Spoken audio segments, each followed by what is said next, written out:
Welcome to the MS&Me Radio Network, a division of the Multiple Sclerosis Global Support Network. The following program broadcast is an original creation by the broadcast entity. Discussion within the following broadcast should be used for informational purposes only and is not a substitute for professional medical advice or consultation. Before considering application of any broadcast content in the following program, please consult your healthcare provider. If you feel you are having a medical emergency, please contact your local health services for immediate assistance. MS&Me Media and the Multiple Sclerosis Global Support Network do not guarantee or warrant the accuracy of information in the broadcast to follow. The Multiple Sclerosis Global Support Network provisions broadcast services to program hosts. Information discussed in the broadcast does not necessarily reflect the views, opinions, or goals of the network and are solely those of the show broadcast host. Should you wish to host a broadcast, please visit our website at msmemedia.com and submit a request to become a program host. We thank you for listening to the MS&Me Radio Network. Enjoy the show. Since 2003, I've dealt with relapsing remitting multiple sclerosis. So it's the first days or the fourth day state that we deal with. I don't say I have MS. A lot of people say I have MS, but MS does not mean. I think MS does not have me. I think it's the same thing as claiming MS. I don't claim MS. I don't want MS. So why would I claim something I don't want? I don't want it. I don't know what it. I know I deal with it every day. I wake up every single day. Like everybody else, we deal with MS. Even if you're just a family member of somebody, you deal with MS. That's it. You deal with it. Make it something you deal with, and it becomes lesser to you. And that's the first stage in overcoming and becoming more powerful than MS wants. MS wants you to be very small. If you look at it as a smaller person or something you don't want, it becomes nothing to you, and you can start to fight back even better. And I tell people all the time that with MS, it's a war, it's not a battle. You fight battles every day. The war is going to live on. It's going to keep going. It's going to keep going. So fight your battles and win each battle. Each battle is a step forward. Now you're looking at that finish line way over there. But you got to make your steps. Now with me, like I said, I've been dealing with MS since 03. My first relapse, I had optical neuritis. I woke up one morning and I could not see out of my left eye. Then when the vision started coming back, I've seen like quadruples. So I saw people in their quadruple, looking at you, I see four of you. They diagnosed me as a Loma Linda Medical Center in California. They diagnosed me, and it was horrible. They just walked the doctor and said, "Well, Mr. Garcia, looks like you're dealing with multiple sclerosis. Have a nice day," and left. That was literally how they told me. I'm 27 years old. I was like, at the time, and I was like, wow. They knew nothing. They knew nothing with diet. They didn't tell me about diet. They didn't tell me about medication. Nothing. A couple of days later, a nurse called me and said, "We have something called," at the time it was Copaxone. Was the only real thing that was out there. It was Rebif and all that stuff, but they didn't say that. They were doing Copaxone. Now, what I found out is Copaxone costs $7,520 per month per patient. Now, American studies, just America, shows us 400,000 plus people with MS in America at $7,000 per person. We're talking billions. Now, I also have up on my Facebook, it shows a study of the top 10 medications in America. 7 of them are MS drugs. 2 other ones are autoimmune disease drugs. What's MS? Autoimmune disease, they say. So the top 8 to 9 of the 10 most popular are MS drugs. So I started to put all that together. There's more money in keeping you sick and prolonging your sickness than there's curing you. Now, after I diagnosed, I went 7 years up till 2009 with no problems, none. Perfectly fine. No balance, no nothing. I was a functioning member of society. I was a contractor out of Fort Lewis. I was the manager of the slows here at Dual. maybe some of you might see me there, but maybe not. And then my son, I had a son at the age of 31, and then my baby mother, they left me. They say the stress is what did me in. Now, many people say heat is like your worst enemy. I had a little bit different. For me, at least, it was stress. Heat doesn't affect me like it affects other people. But one thing that I found out, and that I figured out for myself, and you notice with everybody else, they say that MS is a snowflake disease. Snowflake meaning no two are the same. Everybody deals with it differently. So think about that. That's what the medical community said. Snowflake disease. Okay? So how are they going to tell you, or anybody else, that you're dealing with the same thing that I deal with? If no one's doing the same, how come the same medication for you is going to work for me? For you is one. It's not. It's going to be different. So, okay, back up to 2009 now, when I got sick second time, my second relapse. The one that was, they said I was coping. A lot of stress, the baby was left and everything. It was just stress. Not heat, it was stress that did me. Stress is a silent killer. With MS, it's a really silent killer because you have no idea what it's doing to your body. On typical, when you're normal, it does even worse with MS. It's like they're best friends and they're just wreaking havoc on your body. They're doing this big war that you don't know about. So, when it comes to the stress of it, they don't deal with that. Because if you knew more about what the stresses were in MS, you'd be able to fight MS that much better. You'd have to get the sickness away from you. The stress is the people who, oh, well, no, you do this. Oh, I'm sorry. Do you really need help? Oh, you don't want that. You want somebody who's going to make you laugh and make you feel like it's okay. You're not different because you deal with MS. They're giving you a stigma because you deal with MS. I walk funny. I think I do. Everybody else looks at me and goes, you look fine. The stigma is he's weird. I'm ashamed because I walk funny or I talk funny. That's the stigma. Or when I was in a wheelchair, look at that guy. He shouldn't be in a wheelchair. He's a big, strong man, 5'11". Shouldn't be in a wheelchair. He's faking. That stigma, that shame, that's undue stress. That's causing more problems in your body. The stress, MS, if MS is already working on your way and then stress on top of it, it's like they're high-fiving, saying, look, we got them. Then you fall into this depression about that. So now you have the stress of the stigma, the stress of whatever else in the world. I mean, you still have the regular life.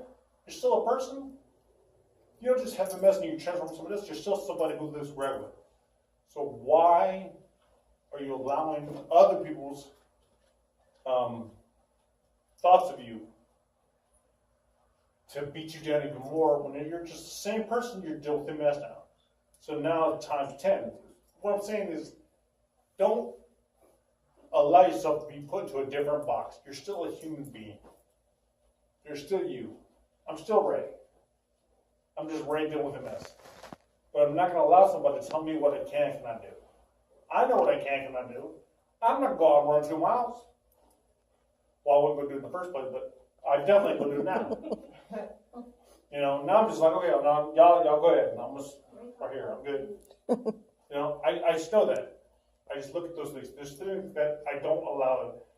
So somebody's go, well, before somebody even says, well, I know you look at me, you can tell what they're thinking. Before they would say or think something negative or funny about you, I make it already funny to them.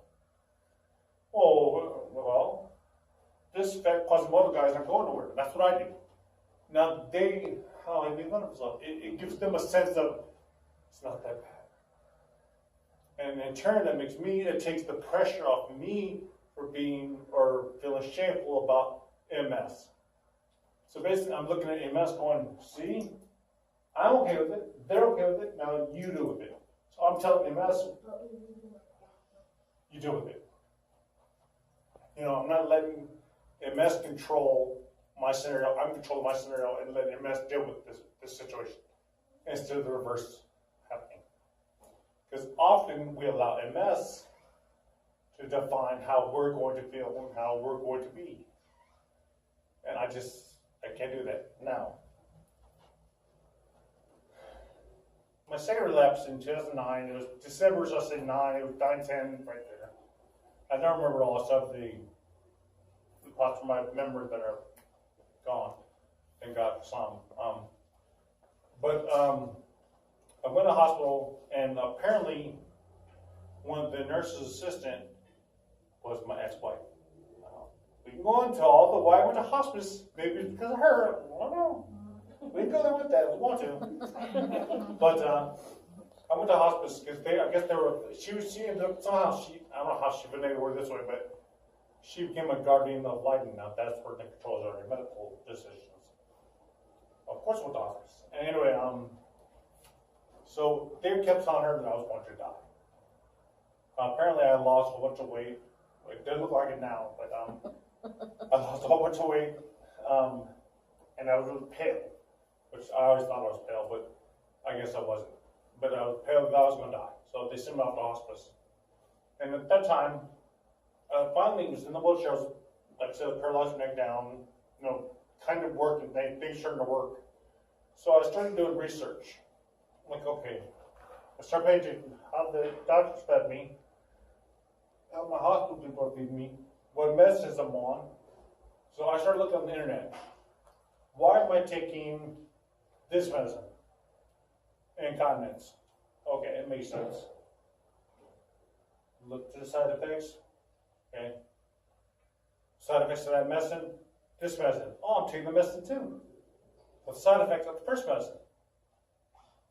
Then this medicine was side effect of that third medicine. It just kept going and going. Like I said, I was on 27 different medications. One of which was Copaxone at the time, so that's the only one I was taking for MS. The rest were for side effects. And then I was looking at those side effects, and I was okay. I can't get past medicine right now. So the hospice, she controlled all my medical stuff, so I couldn't really do much about that. So I said, okay, what can I do for myself now? Because that's one power I think we as adults, and somewhat children, but adults should have, is what can we do for ourselves?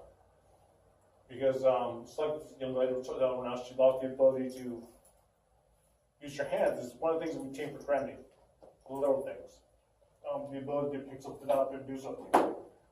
The ability to bend or whatever. You lose that.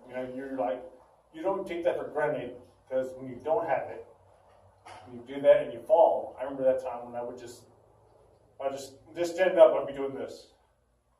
I couldn't stand still. So I thought to myself in hospice, what can I do to get my individuality back? Diet. Because every day I got up, my hospice nurse would ask me, what would you like to eat this morning? These are your choices. Well, like a normal robot or zombie, whatever you want to call it, we were trying to eat certain foods for breakfast. The pyramid, remember we were all taught that in high school. The pyramid, eat the grains for breakfast, and get bigger, eat dinner, big dinner. Reverse it. Anyway, that's what I say now. So I said, okay, well, but now I can control my diet. I'm going to try that. So I started to think of what they fed me in the hospital. Low sodium, low sugar diets. Why? So I started to look into what sodium is all about. Well, sodium is how it's made. If it's not sea salt, natural sea salt, you lose all the minerals, you lose pressure to add iodine to it and hold it together and be drier and not as sticky and clumpy. Well, this mess. I'm like, why did they add this stuff? Then it hit me. Our bodies, we're all individuals, no one is the same. No one, not even identical twins, are not the same. Prove that. So our bodies are a chemistry set. If my body, it takes blood, O2, carbon, whatever, to make this work, why am I adding extra salt to it, or whatever they're adding salt? put in that body, then you mix it up. What does that come up with? Nobody knows. But it's a chemistry set. And look, you're a beaker of chemicals. So when you eat food, you're adding or subtracting stuff from your nutrition, your body, to work. Now, you can eat natural stuff like grains. Your body accepts that. It has all the things that you need. And you have like lentils, beans, or in some cases, some people are not with meat. If you want to eat meat, if that's your thing, it's mine. Like, and then sugar, nothing. Do you really need that? No, you don't. At least not the sugar that they give you need to eat. Because if your body already takes carbohydrates and turns that into sugar for your body, and your body regulates that, so why would you add more sugar to it? Yet, 85% of everything we eat has sugar in it. Mm-hmm. Their sugar. And what I mean by their sugar is not like there's some, maybe there's, I don't know, masala, I know it's a seriously place that needs to just die off. But I just don't get it. I just look at that kind of stuff and I said, I'm too complex that. So I went with them and I said, look, I want some eggs. I went to school to be a chef too, so I wanted some eggs, this and but all this stuff that had nothing to do with the extra sugars, extra sauce, the salt, none of that stuff there. And I started doing that. All of a sudden I started feeling stronger, a lot more energy. And that's one thing with MS that we deal with, is fatigue. We're unable to, some people are unable to last all day without getting tired when this falls asleep or nod off. I just started looking at different things like that. What makes the body work with the foods that we eat? We drink canned soda. We know this soda is 85% sugar, high fructose corn syrup, which is not even a normal thing. That's something they make. And for one can of soda, it takes, I think, triple that of water to get the hydration back in the body. So for one 12-ounce of soda, you need almost a 40 ounce of water to get your hydration back. Now, all that, and then also what I found is when you deal with MS, I found when you deal with MS, when you stand there, if I get somebody who's normal sitting next to me, my body's constantly trying to find where the middle is. You're always trying to, your body, your muscles are always working. Always trying to figure something out. It's like your body is trying to heal itself. We burn 3 times the amount of calories somebody who does not deal with MS burns. Ask yourself now, why are you tired all the time? Because you're constantly trying to, your body's constantly trying to correct. Constantly trying to. That's why. Why does your back hurt? Because that's the, your back, your spine is holding up one half of your body weight. When you do, every time you bend over, it's a weightlifter. When you bend over, you're actually putting it on your spine. I think it's 30 times the amount of weight with gravity and everything else. Just on your spine alone. So if your muscles are not good, your core and your hip flexion, it looks like your butt, but your hip flexion, your back is going to hurt. And all that works into how we deal with MS. It's the energy. Now, so when I said I was trying to figure out things that can get back my individuality. So I figured out diet. Yeah. Then I also figured out what I need to do in a wheelchair. I started like when I was in a wheelchair.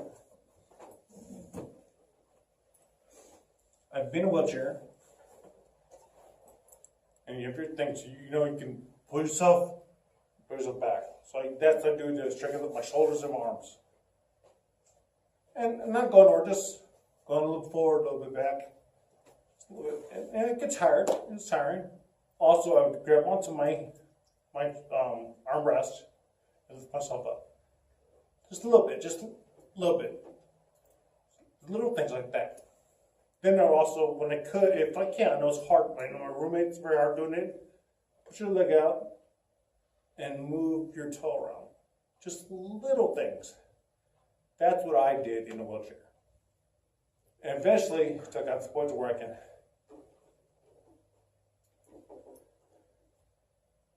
stand up. And once I could stand up, then I got to my walker.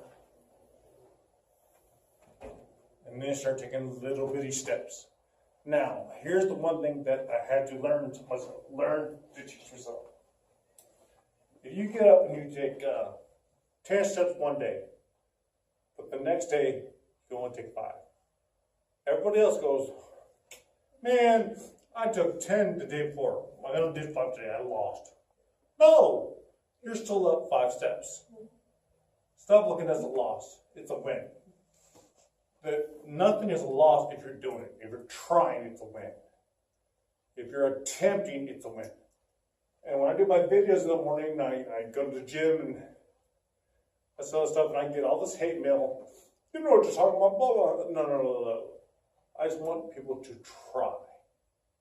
No one's saying get up and do what I do. I mean, I get up and I go to the gym 6 days a week. I don't expect nobody to do that. That's me. I'm the crazy one. I want nobody else to be that crazy. Do what's good for you. Just hopefully things that I say and things that I'm doing resonate, whatever. You understand. I hope. Hopefully it gets with you guys, and then you guys can build on that, and then throw it back in a pile for me to look at. Go, wow.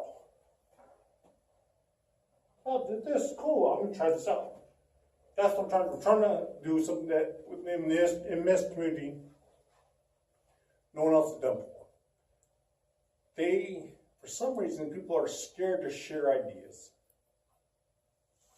I mean, I looked at my publicist and my publisher, and I said, look, if I give my book away free, I would have.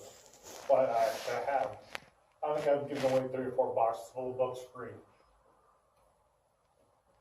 Because I'm not in this for money. I'm not in this for fame. I'm in this because I want this young lady right here to get up. I want this young lady right here to say, I'm not afraid about hospice because I've never seen it. That's what I want. That's my payback. I want no one ever to go to hospice or be afraid of hospice or hospice care or whatever and think they can't win. If you just, MS is going to fight you regardless. If it's going to get to a point where you feel you need to be in a care situation, that's your choice, and that's the whole point. It's your choice. And that's what MS is trying to take from you. Your ability to choose. Your ability to be an individual. And that is what I cannot stand by and watch. Because I watch some people in the hospital and I watch people in hospice just allow a sickness to destroy them that way. I mean, it's not the sickness destroying you, it's you destroying you. It's you letting the sickness determine what you should do with your own body. And that's kind of weird. It's kind of controversial to talk about because people go, well, no, it's blind. No. I don't believe that way. I'm backwards when it comes to that. When it comes to certain things. I know a lot of people on Facebook. You've seen this meme or whatever they call it. I don't know what these kids call these days. But it's a post. It says things you cannot do. It says, 1, you cannot stable water to a tree. I disagree. I think you can. 1, you can't wash your eyes. I disagree. I think you can. It's just not the way that you think it should be. See, society says you can't do this, so apparently you can't do it. It's wrong. No, if you pour water, you just stable water to a tree. It just might not be the way you thought it was going to look. So I believe we have to readjust how we see things, especially with MS. What the doctors tell you with MS, they told me, you're never going to walk in. You're going to die. You'll be in hospice. You'll be cared for the rest of your life. I was 32 at the time. I'm 39 now. I don't live on my own, but I took care of 2 other women. My roommate, Jackie, she's 62, I take care of her. And she takes care of me, because I'm still with the inside. And my girlfriend. I helped her move across country. But I'm the guy that was never going to walk again. I'm the guy that was going to need care the rest of his life. But I've done it. I've used all their advice. I dropped off all those medications. I take care of that thing. I did use, and I do use essential oils. Use like lavender, chamomile? Is chamomile? Puerto Rican, I can't say. Chamoli? Yeah, that's a good one. Chamoli, yeah. I use those. I don't use like there's some other ones up to that. I'm just not that versed in it. But I do what I see. Like they tell you, okay, well, here, have some water. But first, before you drink the water, let me put in a bunch of fluoride. Why? What? I guess water wasn't good by itself. You need to add fluoride. Why? When you know it's a trash, that's what I understand. Here's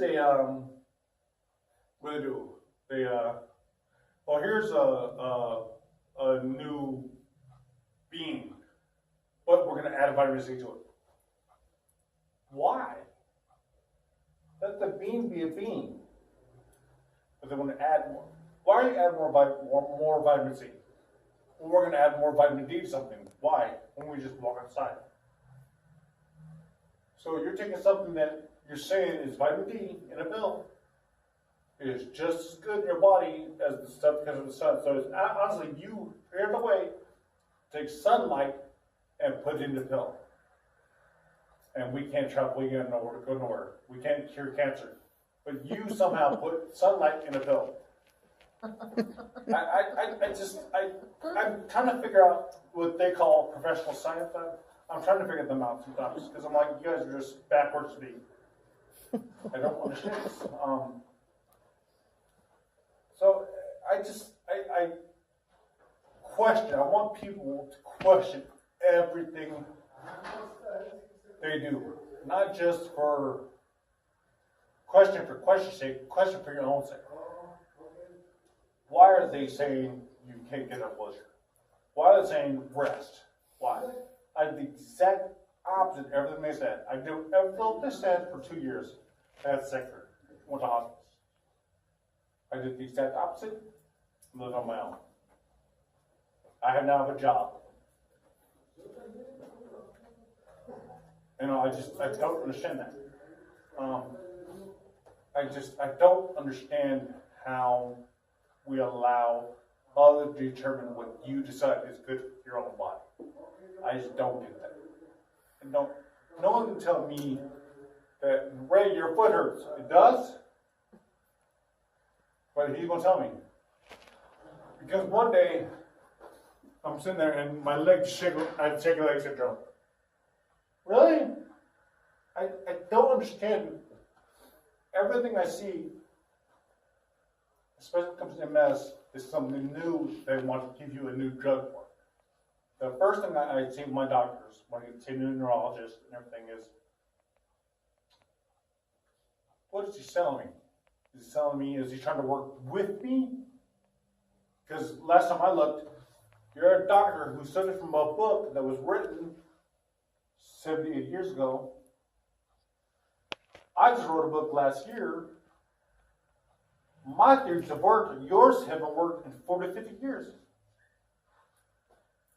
So it's a question. What are you doing, Doc? You're a professional at what? You're the same book you're reading, the same diagnosis you're telling me, or you're telling the next person who walks in with the mess. So you're saying essentially with that same person. Question it. That's pretty much how I get dealt with that. Now, I had a whole bunch more I wanted to sit there and tell you guys. Oh, the shame of it. I have to get off this so you guys can ask questions. And I think you guys won't leave, will you? no one's here talking that high no more. Incontinence. Some we all, well, most MS patients, let's say most, because I don't know, dealt with. I know I dealt with it. When I was in hospice, I was at a point where incontinence, where I had to let someone else wipe my butt and let female nurses teach me to pee like a man. Now, I can't speak for anybody else, but I know this gentleman right here, if that he had to go that I went that, it's very demeaning. If you had to have a woman teach you to take a use the bathroom, yeah, you're like, okay, yeah, I'm not a man no more. Not just chop me up and kill me now. That's pretty much how it was. And then you have to live the rest of your life knowing that happened. So when it comes to that kind of stuff, is when I talked about earlier the shame of it all. I can walk through life and be shameful.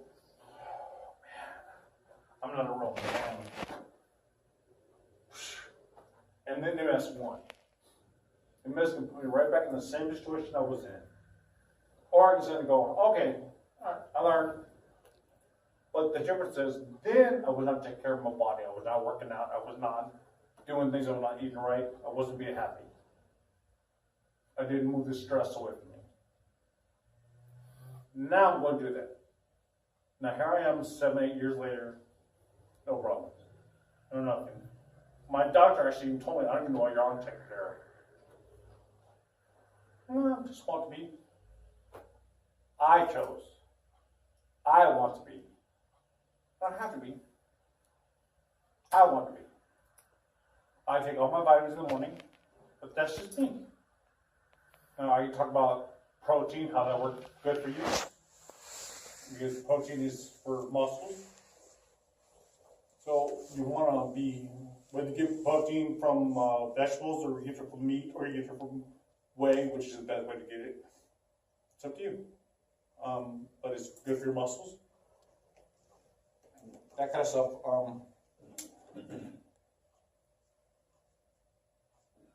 And honestly, what it all boils down to is this is your journey, folks. This is all you. This is what you want to do for your life. So either you're going to allow somebody else to choose what you do in your life, or you're going to take hold of yours slowly but surely. Now, I'm not saying this can happen overnight. It took me years to get to this point. A lot of hard work. And still, I'm working still today. It's still tough for me. I still go to the gym. I still struggle. I still have dysphagia, I call it. I get tired. I still do the battle. Every day is a battle. I'm not giving up the war. It's not going to happen. I hope that you don't either. I truly hope you don't. I really hope you don't. Because I want to come back a year from now and see you walking. That's how it is with that. It's something, and I really do, like we were talking earlier, it's a mental issue. You choose to do this or not. And that is what it all boils down to, is the choice of being happy and knowing you can. When you make that choice to know you can, there's going to be days it's going to knock you back. That's all right. It's okay. Just know that I'm going to get back on that horse tomorrow. It's all right. It's okay to be tired. It's okay to cry. It's okay to want to give up. And as many times I did. Even now, there's sometimes I'm like, helpful, like, no, man. It's not easy. It's not. But don't let that one battle, even though you lost it, end your war. That's what it all boils down to. And I guarantee, if you get the attitude, I'm going to beat this, and I'm going to do the research for me to beat this. Now, if you read like my book, or read like Montel or Dr. Walt, which she actually, she wrote the foreword to my first book, Dr. Walt did.